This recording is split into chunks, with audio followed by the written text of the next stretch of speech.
고전을 모르면 고전한다. YGU 영산대학교 이동성 박사 연결돼 있습니다. 박사님 안녕하세요. 네, 안녕하세요. 네.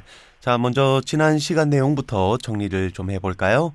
네, 지난 시간 논어 선진편에 나오는 과유불급에 대하여 이야기를 했습니다. 내용을 좀 살펴보면 공자의 제자 자공이 스승 공자에게 질문을 한 것이죠. 스승님, 자장하고 자하 둘 중에서 누가 더 훌륭하냐고 질문을 하였습니다. 이때 공자의 답변을 합니다. 자장은 지나치고 자하는 모자라는 부분이 있다고 이야기를 합니다. 이때 공자의 제자 자공이 또다시 이야기를 합니다. 그러면 자장이 더 훌륭한 거 아닙니까? 라고 이제 말을 하죠. 이때 그 공자가 다시 이제 답변을 하죠. 과유불급, 지나친 것은 모자라는 것과 같다라고 답변을 합니다.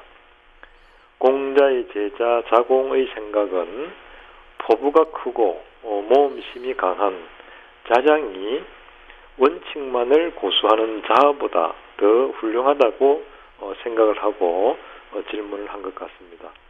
하지만 공자의 답변은 과유불급, 지나친 것은 부족한 것과 같다라고 이야기를 하고 합니다. 우리가 이제 용기의 비유를 하면 용기가 넘치면 만용이 되고 용기가 부족하면 비겁하게 되는 것과도 맥을 같이 할 수 있겠습니다. 이것은 우리가 몸속에 혈액과도 같다고 볼 수 있겠습니다. 혈액이 많아서도 안 되고 또 작아서도 안 되는 것과도 맥을 같이 한다고 볼 수 있겠습니다. 이것은 마치 또 음식의 비유를 하면 맛과 영양이 맞게 알맞은 상태, 우리가 이야기하는 간이 딱 맞는 상태라고도 할 수 있겠습니다. 넘치지도 않고 모자라지도 않은 상태를 유지하는 것이라고 볼 수 있겠죠. 이것을 유지하는 것은 마치 맨발로 작두위를 걷는 것보다 더 어렵다라고도 이야기합니다. 우리가 이제 인간관계에서나 또는 업무를 대할 때 지나치지도 않고 모자라지도 않은 상태를 유지하는 것은 매우 중요하다고 볼 수 있겠습니다. 우리가 어떤 모임에서 노래를 부를 때 또 부르고 난 다음에 앵콜 요청이 올 때 한두 곡을 더 부르는 것은 가능하겠지만 계속 노래를 부르는 것과 아예 앵콜을 무시하는 것은 과유불급에 해당된다고 할 수 있겠습니다. 다시 말해 앵콜송이 오면 한두 곡을 부르는 것이 맞지 않은가 생각해 봅니다. 네. 자, 이렇게 지난 시간에는 과유불급에 대해서 알아봤는데요. 그럼 오늘은 어떤 고전에 대해서 알아볼까요?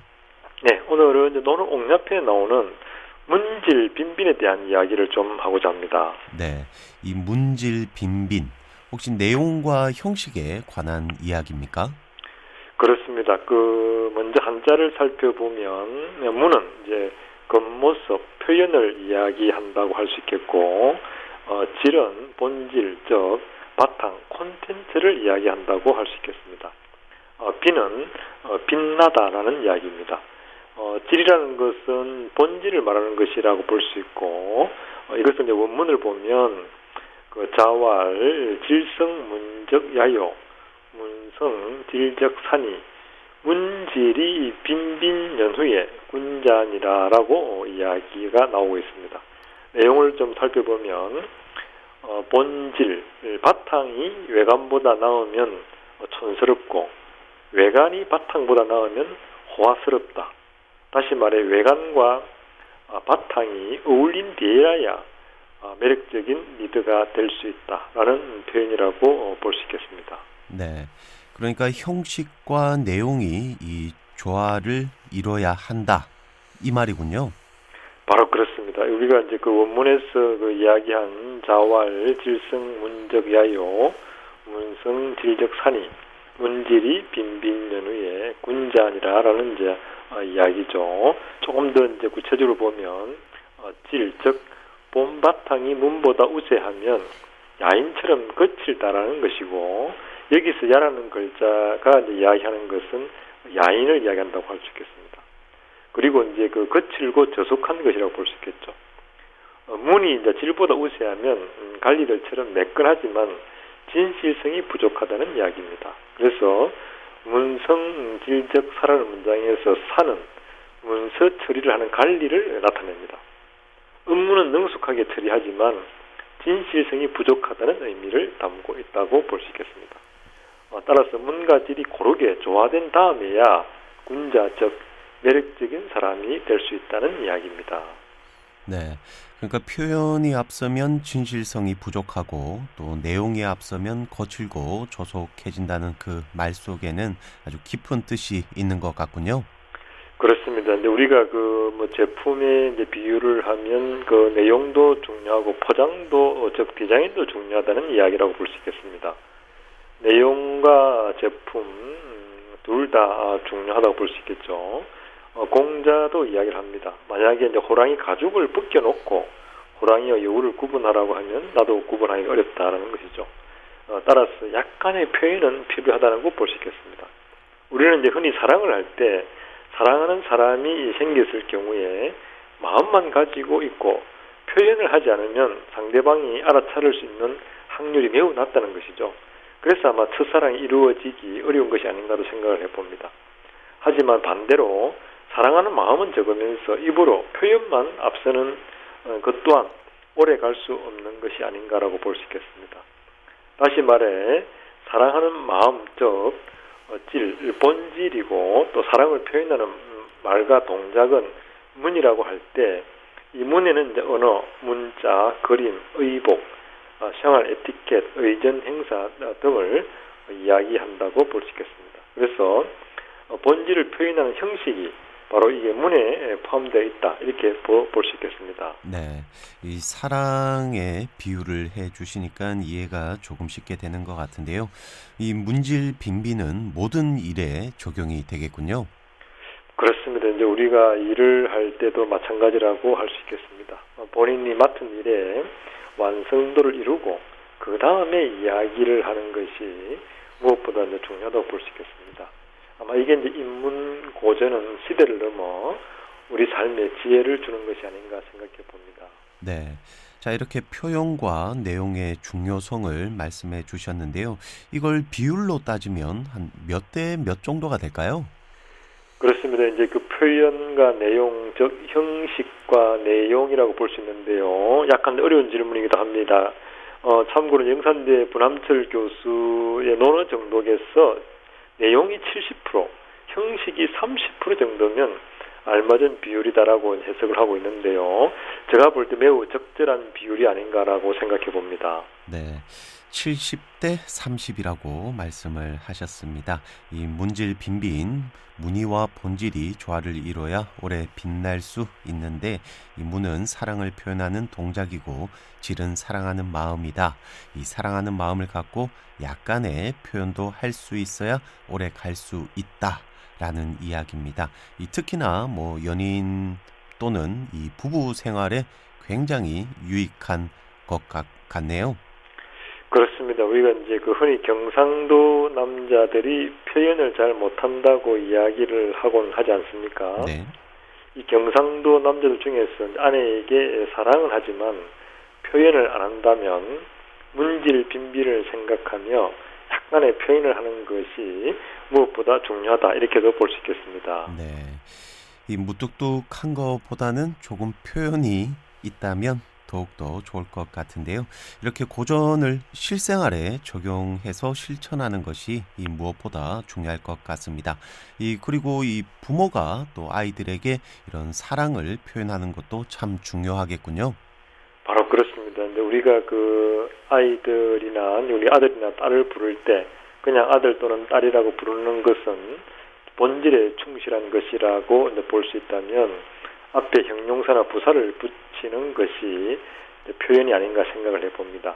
예를 들면 딸을 부를 때 그냥 딸이라고 부르는 경우도 있겠지만 내 인생 최고의 작품 딸이라고 부르는 것은 문적 약간의 표현을 더한 것이 아닌가 생각을 해봅니다. 네. 이렇게 아빠나 엄마가 이 딸에게 이렇게 불러준다면 듣는 딸도 기분이 굉장히 좋고 또 스스로 이 자존감도 상당히 높아질 것 같네요.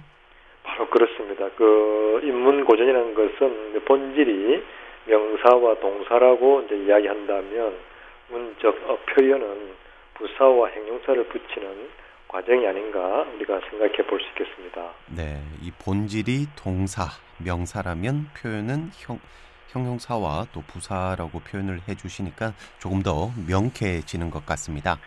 네, 그렇습니다. 이제 그 약간의 표현은 매우 중요하다라고 볼 수 있겠고, 표현에 앞서서 이야기했지만 본질이라는 것이 70% 쌓인 다음에 가능한 것이다라고도 또 우리가 한 번 더 볼 수 있겠습니다. 네, 다시 한번 기억해야 될 것이 마음이 70, 표현이 30입니다. 이 무엇보다 사랑하는 마음이 이 전제가 된 이후에 표현을 조금이라도 하는 것이 굉장히 중요할 것 같네요. 바로 그렇습니다. 이제 우리가 반드시 사랑하는 마음이 있고 또 사랑을 표현하는 말과 동작이 필요하다는 것이라고 볼 수 있겠습니다. 사람에 따라서 예를 들어 보면 사랑하는 마음은 너무 많은데 표현을 못하는 사람은 사랑을 표현하는 방법을 실천하는 것이 중요하다고 볼 수 있고, 반대로 사랑하는 마음은 없으면서 사랑한다고 이야기를 하고 말과 동작을 하는 사람은 사랑하는 마음을 진정으로 찾는 것이 무엇보다 더 중요하다, 이렇게 볼 수 있겠습니다. 네, 이 가족과 친지 또 친구 사이에 사랑하는 마음과 함께 표현을 하는 것이 무엇보다 중요하다고 강조를 해주셨는데요. 그 비율 역시 꼭 기억하고 있어야 할 것 같습니다. 그렇습니다. 이제 문질 빈빈, 본질과 표현이 조화를 이룰 때 매력적인 리더가 될 수 있다는 이야기는 현대를 살아가는 우리에게 지금 생각하고 있는 것을 다르게 생각하는 힘을 주는 듯 하기도 합니다. 네, 이렇게 문질 빈빈에 대해서 배우면서 저도 가까운 사람부터 이 감사의 표현을 좀 해야 되겠다라는 생각이 드는 것 같네요. 그렇습니다. 이제 그 본질이라는 마음을 가지고 약간의 표현을 하는 것은 사람이 살아가는데 윤활유 역할을 하는 것이 아닌가라고도 생각을 해봅니다. 네, 오늘 이렇게 마음만큼 중요한 또 표현이 필요하다라는 것에 대해서 알아봤는데요. 자, 이제 마칠 시간이 됐습니다. 박사님, 오늘은 어떤 시를 준비하셨나요? 네, 오늘은 나태주 시인의 너를 두고라는 시가 생각이 납니다. 네, 그럼 부탁드립니다. 나태주, 너를 두고. 세상에 와서 내가 하는 말 가운데서 가장 고운 말을 너에게 들려주고 싶다. 세상에 와서 내가 가진 생각 가운데서 가장 예쁜 생각을 너에게 주고 싶다. 세상에 와서 내가 할 수 있는 표정 가운데 가장 좋은 표정을 너에게 보이고 싶다. 이것이 내가 너를 사랑하는 진정한 이유, 나 스스로 너 앞에서 가장 좋은 사람이 되고 싶은 소망이다. 네, 오늘은 여기까지입니다. 지금까지 YGU 영산대학교 이동성 박사였습니다. 말씀 감사합니다. 네, 고맙습니다.